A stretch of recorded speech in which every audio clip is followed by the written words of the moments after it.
questions. We'll start off front row left. Lori from 610 WTVN.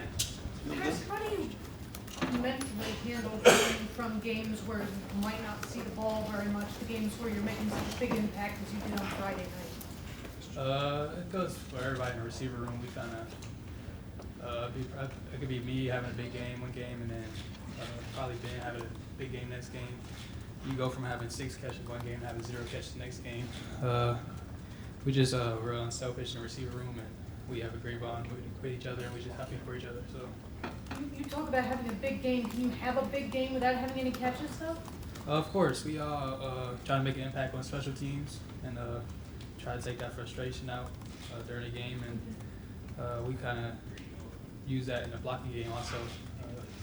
We try to put good routes on film, and we can't control where the ball goes. So. Frustration's sick. Yeah. Third row right. Rob from the Dispatch. Chris, he saw Ryan Day as the quarterback's coach and kind of part-time head coach last year, and now he's had this many games to kind of adjust. Is he the same guy that he was last year? Have you seen any changes in him in terms of him evolving, becoming more even confident from where he was last year? I believe he's the same guy. He recruited me, so he hasn't really changed much, but he's more focused on the job. And when I walk past the office every day, he's watching film, and he hasn't changed as offensive coordinator or calling plays, so he hasn't really changed much, and that's what I like about him.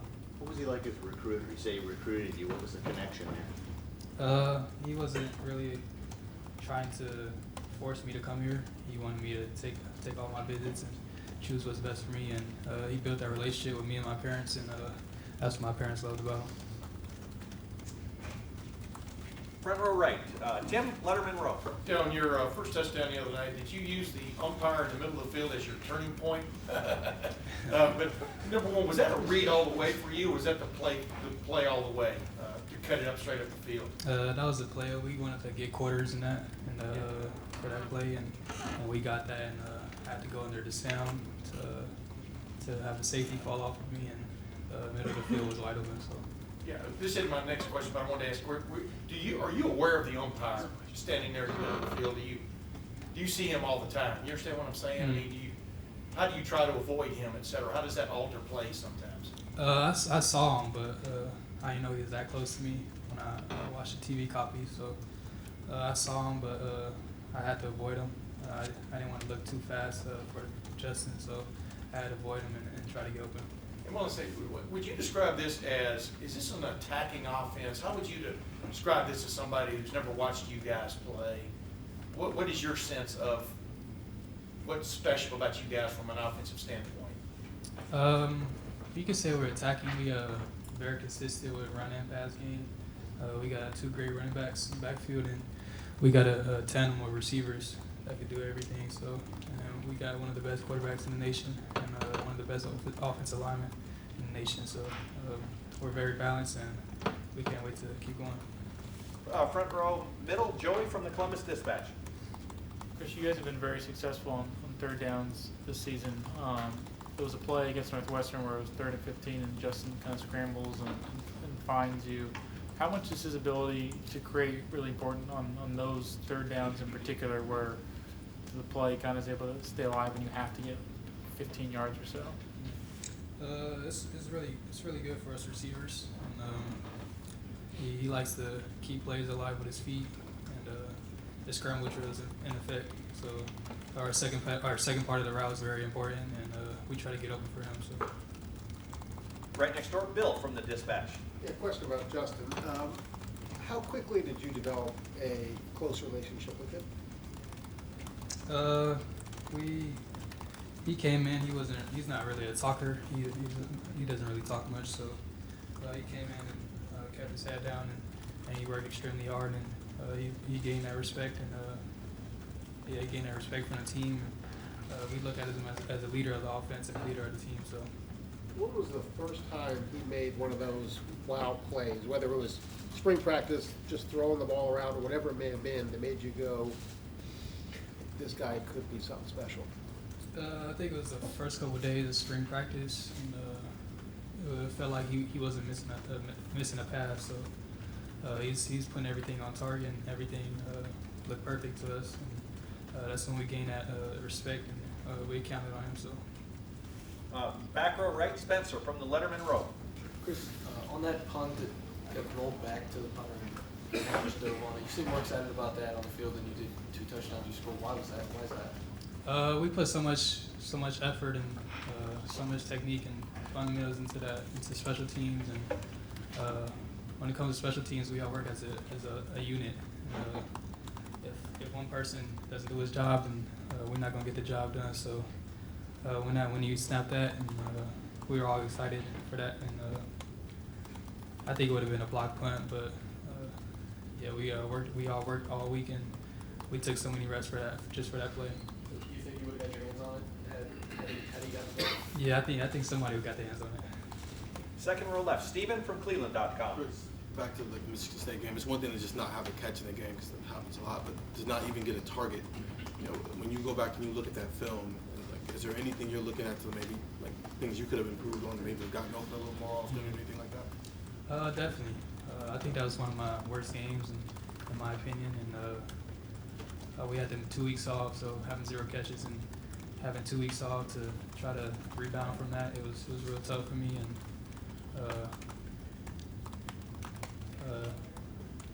I feel like Michigan State's defense was pretty good. So they had certain coverages for our offense, and it was tough to get over that. So how do you go from not even having a target to being able to do what you did on Friday night? Like, what did you change, or what did you adjust to?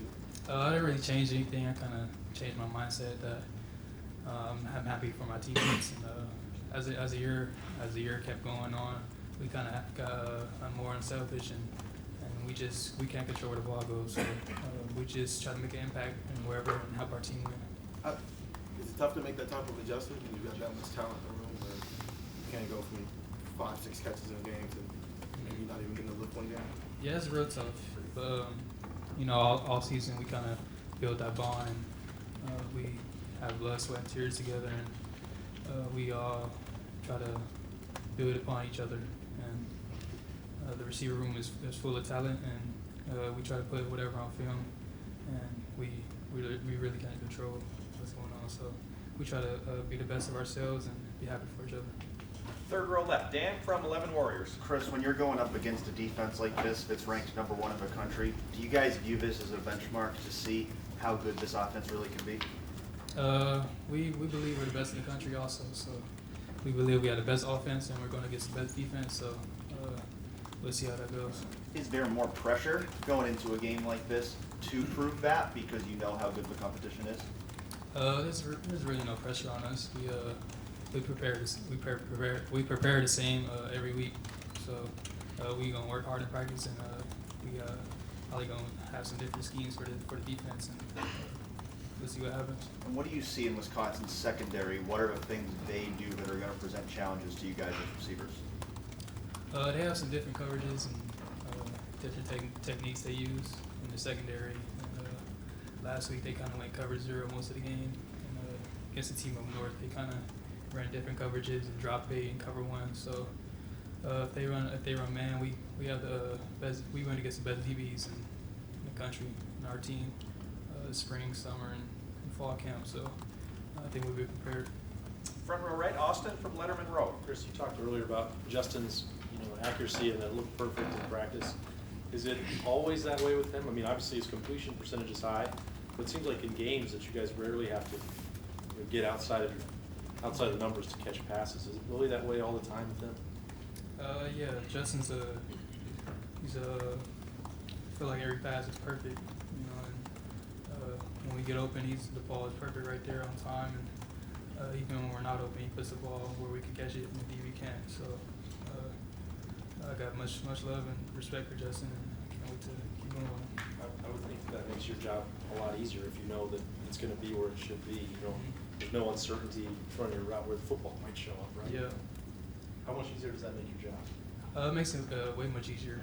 And, even when the DB's close, and he gives us a chance, and he trusts us, and we trust him. So Front row middle, Dave from 24/7.